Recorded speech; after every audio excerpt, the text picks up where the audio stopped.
Picture it. A not-so-distant future. An electric whisper runs through every synapse of humanity. The dream of overcoming the limits of the body becomes tangible.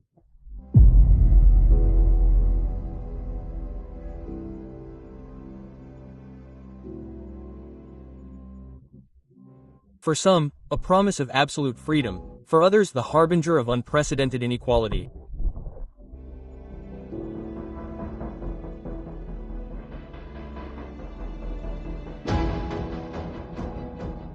Nanobots flow through our veins.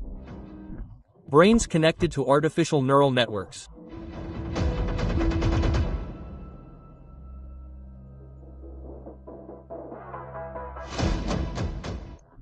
Lives that stretch beyond biological death.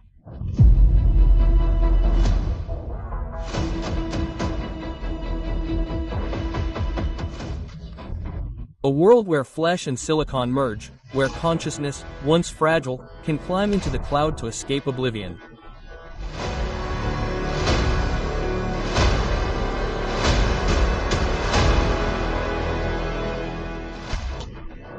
But every advance, every spark of immortality carries within it a crack, a fissure that threatens to fracture the species.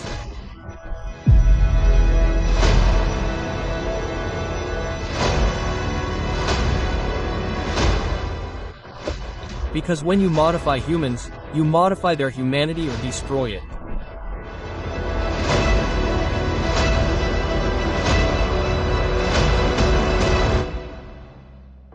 Welcome to the frontier of transhumanism. 4 scenarios, 4 warnings, 4 questions that could change everything.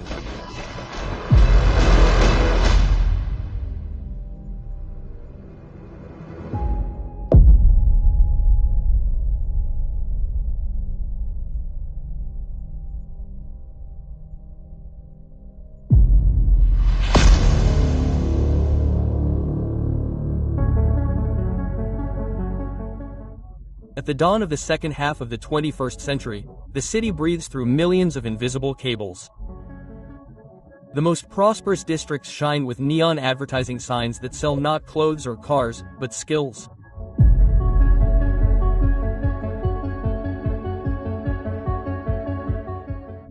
Holographic ads offer cognitive enhancement packages. Be the best version of yourself. 50% more memory, 70% more focus. Upgrade your brain today.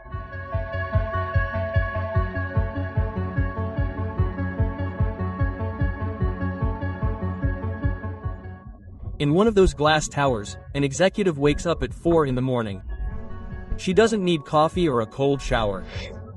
Her neural circuits, stimulated by microimplants, synchronize dreams and work. As she yawns, her AI assistant downloads a new language module directly to her synthetic hippocampus. In an hour, she has mastered Mandarin and Arabic at a native level.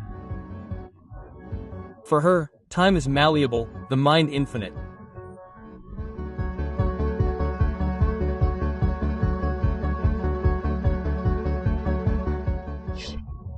In universities, classrooms are no longer filled with books and scribbled notes. They are filled with students reviewing databases directly from their augmented cortexes. An exam can be solved in seconds because the answer is not searched for, it is installed.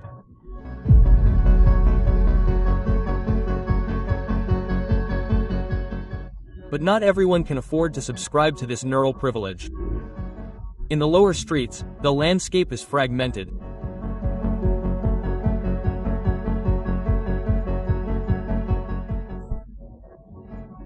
Entire neighborhoods become reservoirs of non-enhanced set, organic, imperfect humans, plagued by natural distractions, uncontrollable emotions, memories that disappear like drops in the digital rain.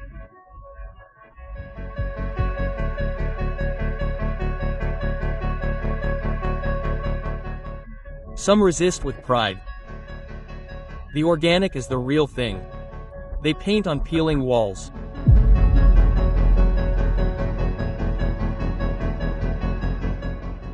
They organize reading circles, philosophical debates, clandestine cafes where all implants are forbidden.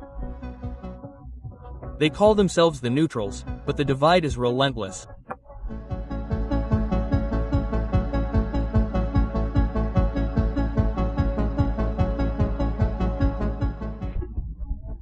The big corporations of the neuromarket control every patent, every nootropic molecule, every brain-computer interface software.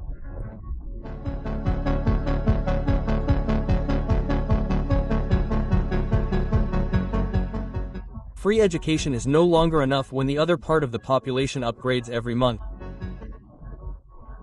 Gray clinics appear, illegal implant centers where disgraced doctors traffic in defective chips and experimental drugs.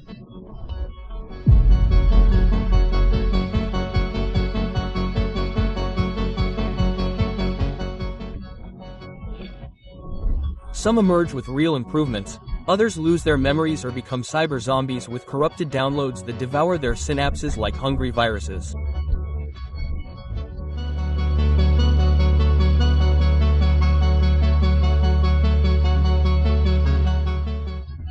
Governments watch, unable to legislate a technological race that mutates every week.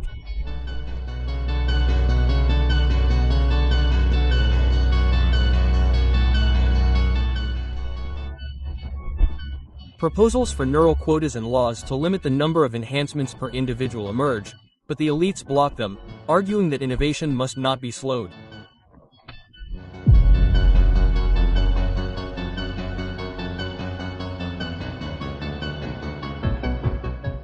Meanwhile, a digital insurgency is emerging. Activist groups like Synaptal Libras infiltrate corporate networks to release pirated versions of cognitive software.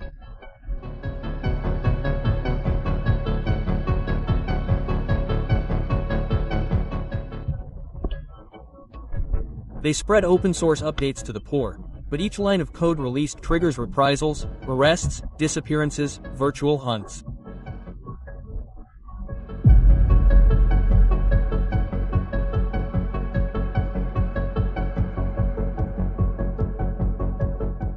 In a coffee shop, a young man without implants hears rumors of total mind uploading. The promise of completely uploading consciousness to the cloud.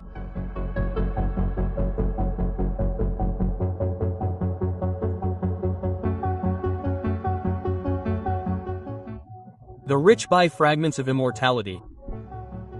The poor dream of escaping a body that no longer serves them.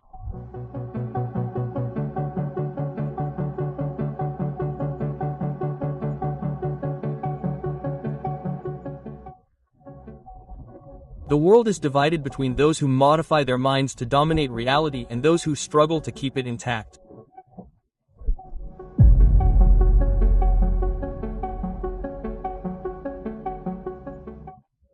The question grows like a tumor among biological neurons and silicon chips. How much is it worth to be human when what makes you human is purchased by monthly subscription?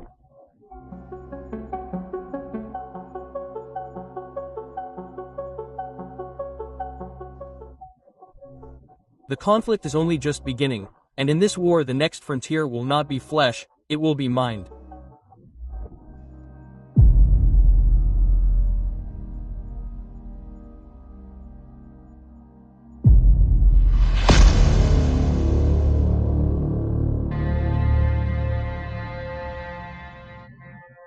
The year is 2087. The city parks are filled with old people with 20-year-old faces.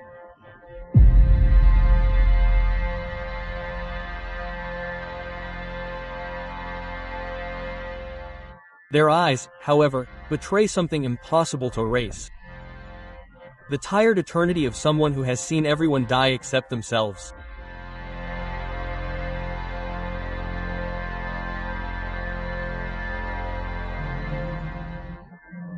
Longevity ads no longer promise youth, they promise reinvention.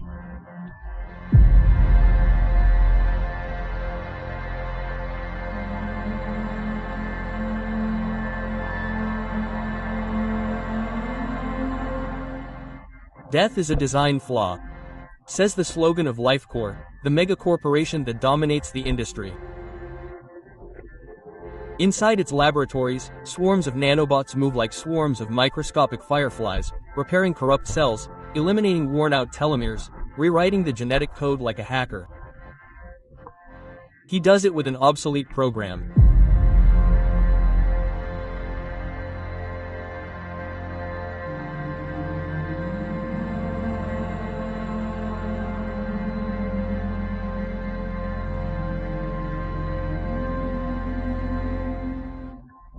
The wealthy pay for extra decades bought as contract extensions. The elite celebrate bicentennial birthdays surrounded by organ clones and DNA banks stored in cryogenic vaults.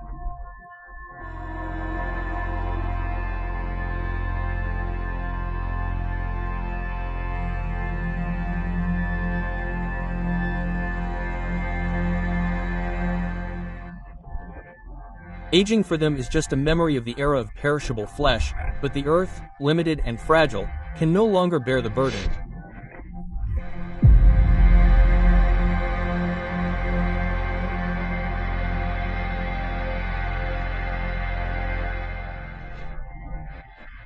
Overcrowded cities spread like vertical beehives, where the youngest live crammed together while their immortal grandparents occupy penthouses overlooking a sky poisoned by excess.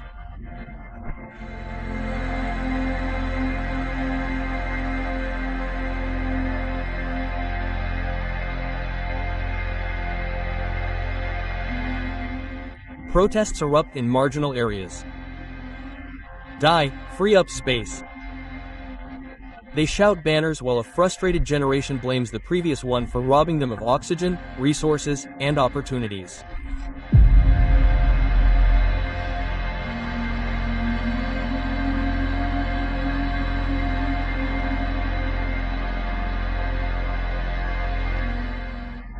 The United Nations becomes a bioethical battleground. The right to die is discussed as if it were a new human right. Should it be mandatory to die after a certain time? Who decides?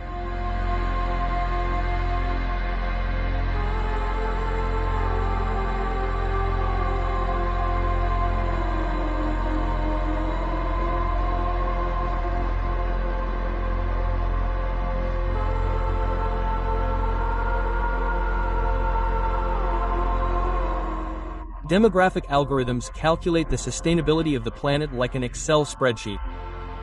Each immortal being is a cell that remains.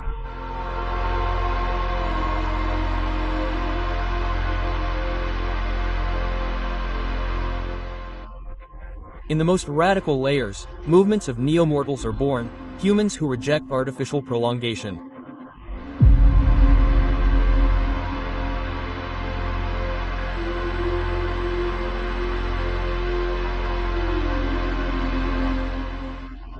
They organize farewell ceremonies, cryogenically freeze parts of their DNA to donate them to science, and allow themselves to be consumed by biology.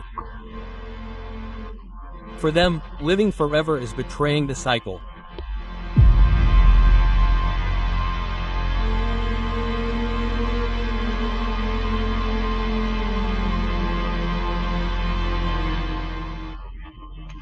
On the other side of the coin, there are the suspense issues. Thousands of cryogenically frozen people waiting in liquid nitrogen tanks, hoping that science will advance enough to revive them.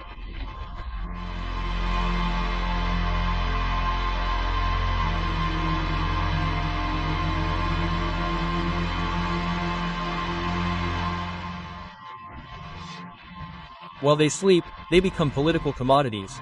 Gene banks, frozen investments, inheritances fought over by families who buy and sell hope like stocks.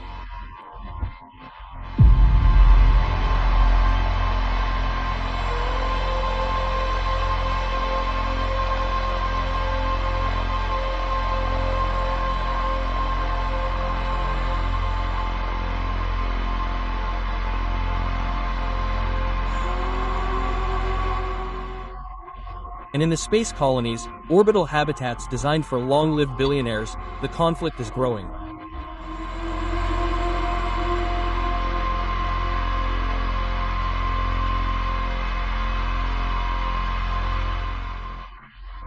The near-immortal colonists plan to flee the dying planet to build utopias of eternity, far from the terrestrial crowd.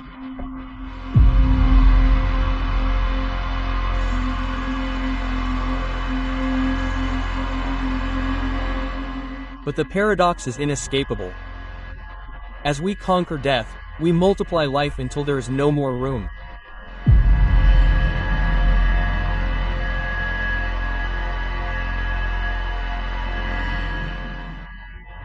Longevity becomes a privilege as lethal as the disease it promised to eradicate.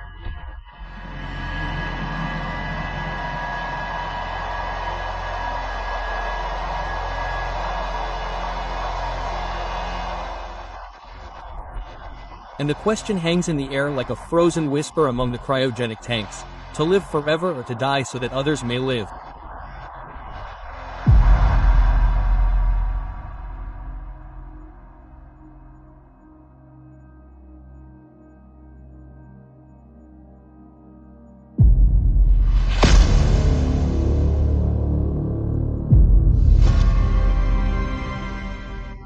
Year after year, the streets of Neo-Tokyo shimmer like living circuits. With every step, the line between flesh and metal blurs.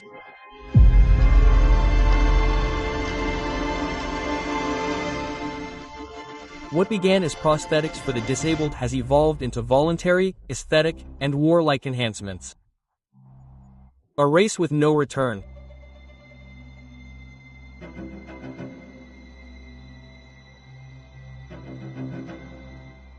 The integrated dominate high-risk jobs.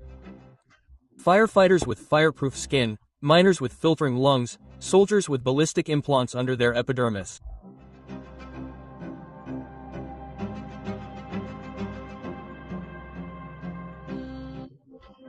Each generation of cyborgs is more sophisticated than the last, more resilient, less human.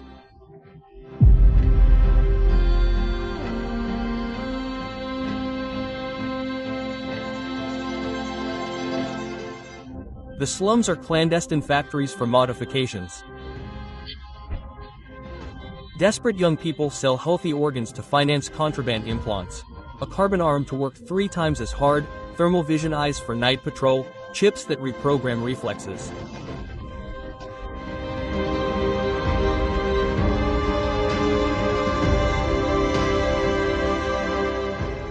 But the upgrades fail. Biomechanical viruses, tissue incompatibilities, neural blackouts. The black market for human parts flourishes alongside the promise of total fusion.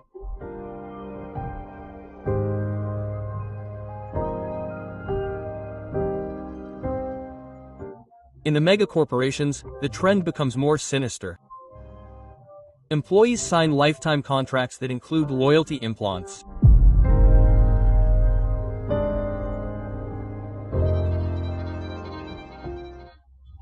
A line of code inserted into their nervous system turns off the will to escape, the memory of betrayal.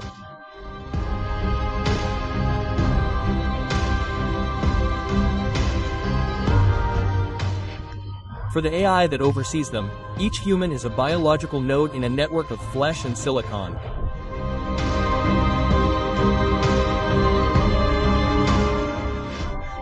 Then the pure humans emerge, a faction that fights to preserve biology without alterations. They organize isolated communities where implants are forbidden. They live in forests and mountains, rejecting hyperconnectivity. For them, every screw under the skin is a nail in the coffin.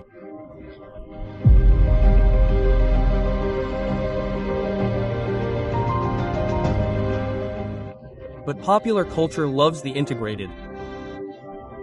They are sports stars, action actors without stunt doubles, influencers who broadcast in real time from their retina cameras. Bodies of flesh feel obsolete compared to these superhumans of titanium and ceramic.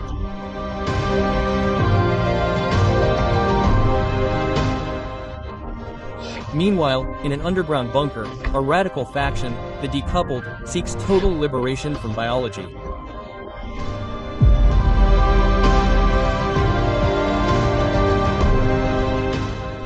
They don't just want mechanical arms or expanded cortexes. They want to migrate their minds to synthetic bodies. Download their consciousness into androids, forever eliminating the weakness of the flesh.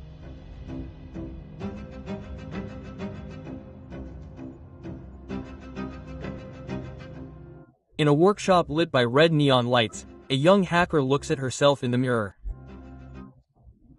Her reflection reflects unblinking eyes, an alloy jaw, subtle cables beneath translucent skin.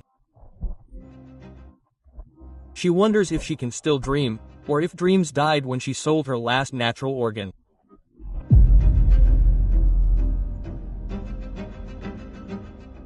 The great paradox becomes evident. Each implant promises to overcome human limitations. But what remains of humanity when the last organic neuron is replaced by a chip?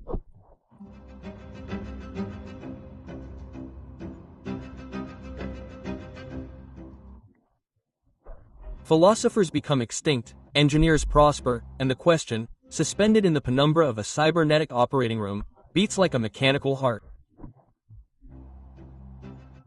Are we evolving or manufacturing the tomb of what we used to be?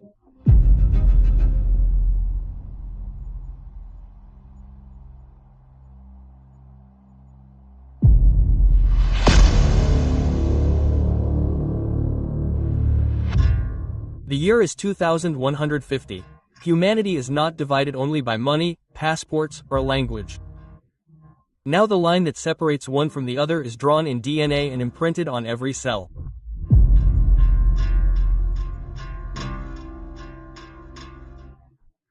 In the golden zones, enormous domes protect luxurious cities where post-humans live, a caste of beings designed to be almost perfect.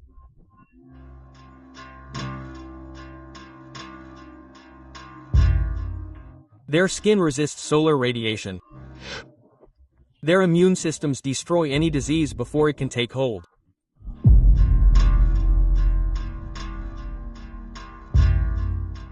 Their children are not born by chance. They are engineered in labs like premium products. Hair without gray, bones made of reinforced alloy, intelligence calibrated to stand out from the first cry.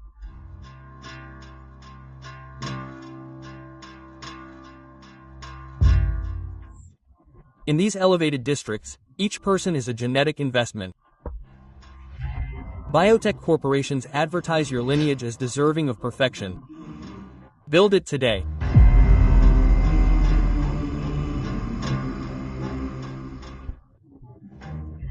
Meanwhile, on the other side of the walls, the natives survive in overcrowded mega neighborhoods, genetic exclusion zones where poverty is not just economic, it's biological.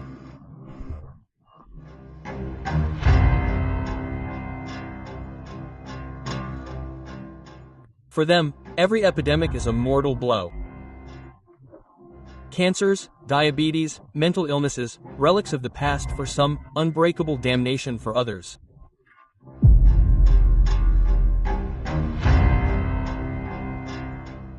Black markets for pirated enhancements spring up.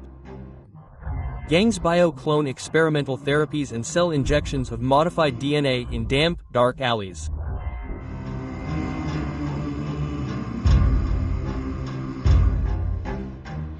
But the results are unpredictable. Painful mutations, rejected tissue, devastating cancers.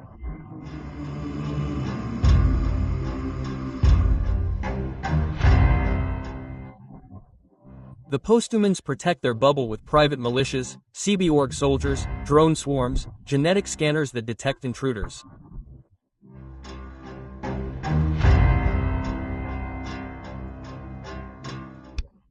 For the elite, mixing with a native is unthinkable. Their private parties become exhibitions of modifications, retractable claws, color-changing skin, animal senses implanted on a whim.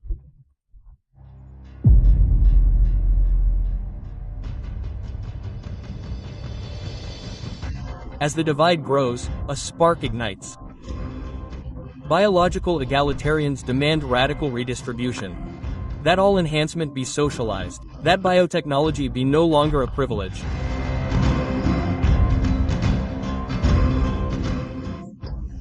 They hack genetic databanks, leak CRISPR editing algorithms so anyone can manipulate their bloodline at home.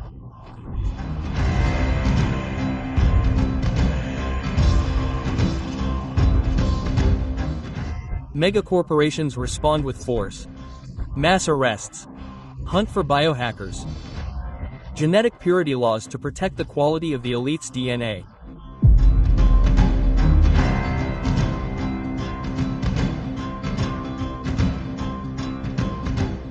On the fringes of this fractured world, a rumor is heard. A group of natives plan to infiltrate the Golden Towers with genetic viruses. A molecular sabotage to make everyone equal, infecting perfection.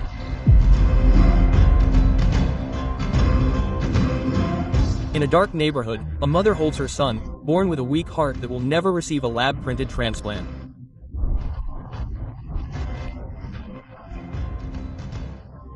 She looks up at the dome glowing in the distance and whispers, "If we can't get in, we'll bring them down."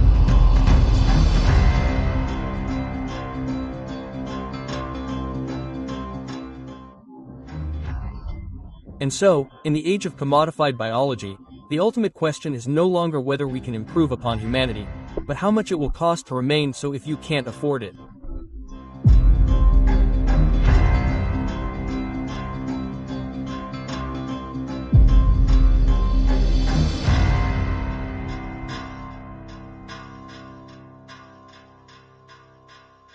Ah,